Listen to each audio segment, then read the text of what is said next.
ओम शांति। आज 21 मार्च 2022 की साकार मुरली की मीठी मीठी मंथन है। बाबा ने कहा, मीठे बच्चे, तुम्हारे पास जो कुछ है उसे ईश्वरीय सेवा में लगाकर सफल करो। कॉलेज कम हॉस्पिटल खोलते जाओ।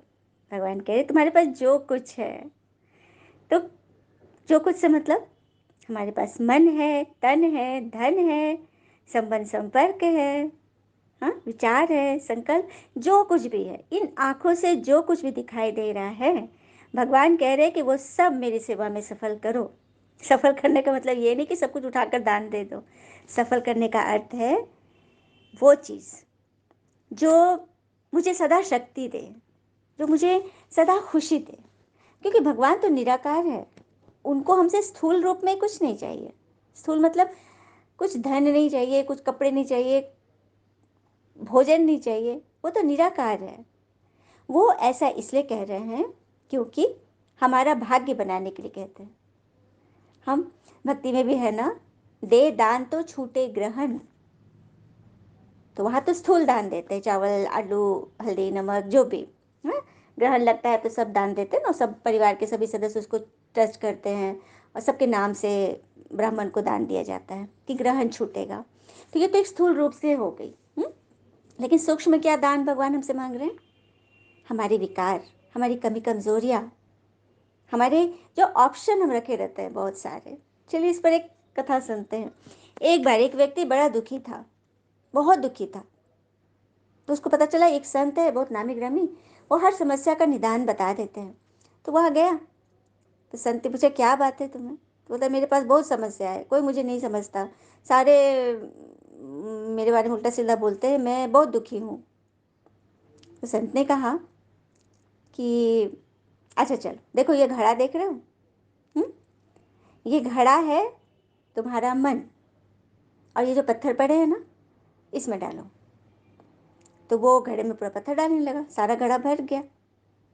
और उसके बाद बोल रहे गुरुदेव कि और डालो, लेकिन पूरा भर गया तो और डाल रहे ऊपर से, तो वो तो गिर ही रहा है सब। तो बोला कि गुरुजी तुझे तो नहीं जा रहा है। तो गुरुजी ने बोले कि तुम्हारे मन का घड़ा ऐसे ही इन व्यर्थ विचारों के कंकड़ से भरा पड़ा है, जिसमें अतीत की बातें होती है, दुख की, भविष्य की चिंता होती है, हर एक के तुम अवगुण पकड़ के रखे हो, फलाने में ये कमी, फलाने में वो कमी। तो ये सब क्या है? व्यर्थ के एक कंकड़ है जिससे तुम्हारा मन भरा हुआ है। और तुम मुझसे पूछने आए हो, रास्ता पूछने आए हो, शांति का, सुख का, सब लोग तुम्हें स्वीकार करे इसका। तो उसके लिए तुमको मन को खाली करना पड़ेगा ना। इन व्यर्थ के पत्थरों से, कंकड़ से, जो तुम्हें दुख गढ़ रहे हैं, दुख दे रहे हैं, उससे तुमको निकलना पड़ेगा। तो वो पूछता तो कैसे निकालूं? बोले अच्छा ठीक है, सारे पत्थर इसमें से निकाल दो, घड़ा उलट दो। उसने उलट दिया घड़ा। अब गुरुजी ने बोला कि एक पत्थर डालो। उसे एक पत्थर डाला। गुरुजी बोलते अच्छा अब दो पत्थर निकालो। तो इसको समझ में नहीं आया। गुरुजी ने एक पत्थर उलट डालने बोले, दो निकालो। कुछ नहीं बोला, वो पत्थर निकाल दिया। फिर गुरुजी बोले दो पत्थर डालो। उसे दो डाला। फिर गुरुजी बोले अब चार पत्थर निकालो। अब इसको एकदम दिमाग काम नहीं किया। बोले गुरुजी मैं दो ही डालो तो दो ही निकालूंगी ना, चार कहाँ से निकलेगा? गुरुजी ने बोला कि बहुत अच्छा तुम्हारा सवाल है, इसका जवाब भी सुन लो। गुरुजी ने कहा कि कोई बात, एक बात मन में डालते हो, ठीक है? किसी ने ऐसे बोला, एक बात डाला, उसके बाद उसके साथ कितने सारे विचार आ जाते हैं। इसीलिए मैं बोला एक विचार डाले हो, उसके साथ साथ जो अगल बगल, जो आगे आजू बाजू, उसको भी निकालो। दो विचार डाले तो जितने डालोगे उसका दुगुना तिगुना हो जाता है, होता है ना। एक व्यर्थ का प्रश्न डाला, क्यों डाला, उसकी तो पूरी क्यों लग जाती है। तो उसको समझ में, हाँ सही बात है। तो मैं इसी तरह से चेक करूँ, मतलब कि एक विचार डालो और उसमें से जो उसके क्या अलर्जर जो निकल रहा है सबको निकालते जाओ। तो क्या सारा दिन मैं यही करता रहूँ, विचारों के ही खेल में रहूँ? तो मैं कर्म कैसे करूँगा, कुछ और काम, सेवा कैसे करूँगा? गुरुजी ने बोला कि अच्छा, एक तो तुम विधि समझ गए कि एक के साथ कितने सारे विचार आते हैं, तो एक ही नहीं डालना है, व्यर्थ नहीं डालना है, जो उसके साथ काफ़ी सारे आ जाए, इन्स एंड आउट, जो मैं उसमें फंस जाऊँ। ये तो तुम समझ गए? बोला कि हाँ समझ गया। अब क्या करना है?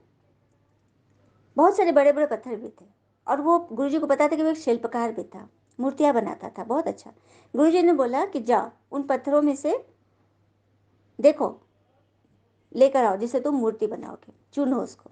तो वो गया देखने, एक पत्थर चुना, उसको थोड़ा सा छाँटने लगा तो बोला कि नहीं ये ठीक नहीं है, दूसरा चुना, ऐसे करते करते 10 पत्थर थे, 10 को छाँट दिया। फिर बोलता है गुरुजी ये 10 में मूर्ति बनाने लायक वो अच्छा पत्थर नहीं है। गुरुजी बोलेगा अच्छा। बगल में नदी थी, गुरुजी ने 10 पत्थर थे ना, तो 9 पत्थर को गुरुजी ने फेंक दिया पानी में। अब बोला ये एक पत्थर है, इसकी कटाई छटाई करके मूर्ति बनाओ। तो बोला गुरुजी ने बोला है, और गुरुजी ने ये भी कहा कि ये इससे बन जाएगा, मुझे पक्का पता है, ये बहुत अच्छा पत्थर है। बोला ठीक है आप कहते हो तो मैं कोशिश करता हूँ। और वो पत्थर को छाँटना शुरू किया, छाँटते छाँटते बहुत सुंदर मूर्ति बना दिया।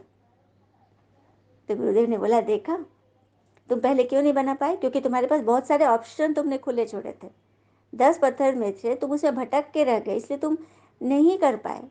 जब एक में तुमने निश्चय कर लिया कि ये इसे मैं बना लूँगा, और तुम्हें पता चला कि ये ही सही पत्थर है, तब तुम उस पर वर्क कर लिए।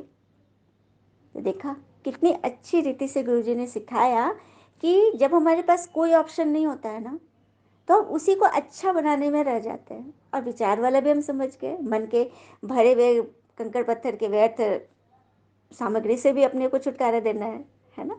तो उसी के लिए भगवान ने बोला ना कि अपना जो कुछ भी है वो सफल करो। क्योंकि ईश्वर को अर्पण हम क्या करते हैं, अच्छी अच्छी चीज़ें देते हैं ना, कोई कूड़ा करकट गंदी चीज़ें तो नहीं देते ना। तो भगवान को देना है तो मन को सदा साफ रखो, अच्छे अच्छे विचार दो, अच्छे अच्छे भाव दो। इसीलिए भगवान बोल रहे हैं कि तन मन धन सब स्वस्थ बनाओ। मन स्वस्थ है, मन दुरुस्त तो तन दुरुस्त, और जहाँ मन और तन दुरुस्त है वहाँ धन भी दुरुस्त। धन भी यदि हम ईश्वर की सेवा में लगाते हैं तो भगवान उसका कई गुना हमें लौटा देते हैं। इसीलिए भगवान कहते हैं ना कॉलेज कम हॉस्पिटल खोलो। कॉलेज ये ज्ञान, ये मंथन चल रही, क्या चल रहा है? पढ़ाई तो चल रही है। हाँ, पढ़ाई ही है ना। भगवान ने मुझे निमित्त क्या है, चलिए लेक्चरर बनाया मुझे, और मेरे द्वारा ये कॉलेज चल रही है, और आप सभी हो स्टूडेंट। और हॉस्पिटल, मैं अगर कहो तो परमात्मा अविनाशी सर्जन है, तो मैं भी, बाबा ने मुझे भी मास्टर रूहानी सर्जन बनाया अविनाशी, ताकि मैं सबके रोगों का रास्ता बता सकूं। तो हो गया ना, खुल गया ना कॉलेज का यूनिवर्सिटी। प्रश्न, तुम बच्चों का शिव बाबा से कौन सा एक संबंध बहुत रमणीक और गुह्य है? शिव बाबा के साथ हम बच्चों का कौन सा संबंध बहुत रमणीक और गुह्य? तो शिव बाबा तो परमात्मा है, पिता है, बाबा शब्द ही लगा हुआ है, बाबा मतलब पिता, हमारी आत्मा का पिता। लेकिन एक संबंध है जो बड़ा रमणीक है, वो है बच्चा का संबंध। बच्चा, क्योंकि एक माता पिता अपने बच्चे को जितना भरना चाहते हैं, कुछ भी कमाते हैं घर में लाते हैं, किसके लिए? बच्चे के लिए। बच्चा सबसे प्यारा होता है। तो भगवान कह रहे हैं ना कि तुमने अभी तक मुझे अपना बच्चा, मतलब तुमने, जैसे भगवान ने बोला सब कुछ सफल करो, तो सफल हम तभी कर सकेंगे जब भगवान को एक बालक के रूप में याद करेंगे। तभी हम उनको अपना सब कुछ सौंप सकेंगे। भगवान को अपने फैमिली का मेंबर बनाओ, और वो जो कि हाईएस्ट अथॉरिटी है, जो सर्वशक्तिवान है, जो हमारे सब कुछ कर सकता है, जो बड़ा नम्रचित है। तो पिता को तो कोई बच्चा नहीं देता है लौकिक में, दुनिया में कोई पिता अपने बच्चे से थोड़ी ना लेता है, इच्छा नहीं रखता है, वो चाहता है बच्चे को दे, पिता नहीं लेना चाहता है। लेकिन बच्चा, बच्चा का तो हक है, पिता का हक नहीं है बच्चे पर कि बच्चा मुझे करे, हक नहीं है। यदि बच्चा कर रहा है तो बहुत अच्छी बात है, अच्छा बच्चा है, हक नहीं है। लेकिन बच्चे का हक है पिता की प्रॉपर्टी पर। आई बात समझ में, क्यों भगवान बोले? भगवान तो निराकार है ना, उनको एक छोटा बच्चा के रूप में याद करो। हुँ?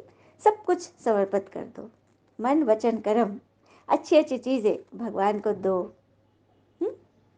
अब जैसे कोई मूर्ति लाते हैं, भक्ति के लिए मूर्ति लाते हैं, तो उसको सीधे हम जमीन पर थोड़ी रख देते घर में, सीधे उठाकर हाथ में उठा के लाएंगे और आसन पे रखेंगे। आसन पे, स्वच्छ आसन पे, मंदिर में अपनी पूजा घर में रखेंगे, ऐसे वैसे कहीं नहीं रखेंगे। तो वो तो पत्थर की मूर्ति, जड़ मूर्त है। हुँ? लेकिन यहाँ स्वयं भगवान आए हुए हैं, और उनका आसन है हमारा मन। तो मन दूषित मन नहीं, पवित्र मन। आई बात समझ में? तो मन को एकदम पवित्र बनाओ, मन वचन कर्म संबंध संपर्क से पवित्र हो। कोई क्या क्यों में मत जाओ, विचारों के एक कंकड़ से भी कितने सारे पैदा होते हैं, फिर हम उसके जाल में उलझ जाते हैं। इससे बचना है, ढांढना है। निश्चय बुद्धि बन, पढ़ाई जरूर पढ़नी है, किसी भी विघन में भगवान का हाथ नहीं छोड़ना है। तो हाथ, परमात्मा तो निराकार है, तो उनका हाथ और साथ है, ये मुरली, ये श्रीमत, इसको सुनना है। योग से तंदुरुस्ती और पढ़ाई से रजाई लेनी है। योग से तंदुरुस्ती, याद से तंदुरुस्ती मिलती है। परमात्मा की याद से मेरी आत्मा उनकी छत्र छाया के नीचे बैठ शक्तिशाली बनती है। वरदान, ज्ञान जल में तैरने और ऊंची स्थिति में उड़ने वाले होली हंस बनो। ज्ञान जल में तैरने, ये ज्ञान जल, ये मंथन ज्ञान का जल ही है, सरोवर है, पवित्र मान सरोवर, जिसमें तैरने वाले सच्चे तैराक बनो और ऊंची स्थिति में उड़ने वाले होली हंस भी बन जाओ। भव सागर पार कराना है सबको, तो अच्छा तैराक खुद भी बनना पड़ेगा। और हर एक भगवान का तैराक बच्चा बने। कोई एक नहीं है, कोई एक उनका लाडला नहीं है, सभी उनके लाडले हैं। इसलिए भगवान सबको बोलते हैं कि सबको रास्ता बताओ। और ऊंची स्थिति में उड़ो, मतलब परिस्थिति परेशानियों से ऊंचा उड़ जाओ, क्योंकि कहते हैं ना, difficulties strengthen our mind. Problems जो आती हैं, समस्या, वो हमारे दिमाग को मजबूती देती है। जैसे कि हम एक्सरसाइज करते हैं, घर के काम करते हैं, हाँ, तो हाथ पैर सब फ्रेश रहता है, स्वस्थ रहता है। तभी तो पुराने ज़माने के लोग, हाँ, हमारे पूर्वज लोग काफ़ी स्वस्थ रहते थे, क्योंकि नीचे बैठ के भोजन बनाते थे, उठ बैठ करके काम करना, सब कुछ, कोई खड़े खड़े वाली बात नहीं। तो शरीर एकदम स्वस्थ था ना। तो उसी तरह से डिफ़िकल्टीज आ रही है, किसके लिए? मन के लिए। मन की एक्सरसाइज है, मन उसमें लगा हुआ है, मन बिजी है। नहीं तो जो बच्चा को सब प्यार दुलार करे, वो ना किसी के मुख से सुना ही नहीं, तो उसका ब्रेन एकदम डल हेड हो जाएगा। उसने ब्रेन से कोई काम ही नहीं किया, सब कुछ उसको रीच में, सब कुछ उसके सामने है ना। तो प्रॉब्लम्स अच्छे हैं ना, प्रॉब्लम्स आएंगे तो आप उससे एकदम ऊपर उठ जाएंगे, आपका कसरत शुरू हो जाएगी दिमाग की। स्लोगन, मणिबन बाबा के मस्तक के बीच चमकने वाले ही मस्तक मणि है। मस्तक मणि बनना है। मणि सबसे मूल्यवान चीज़ है, और ईश्वर को बहुत पसंद है। तो आत्मिक आत्मा मणि तभी चमकेगी जब मस्तिष्क में कोई विकार ना हो, कोई व्यर्थ का किचड़ा ना हो।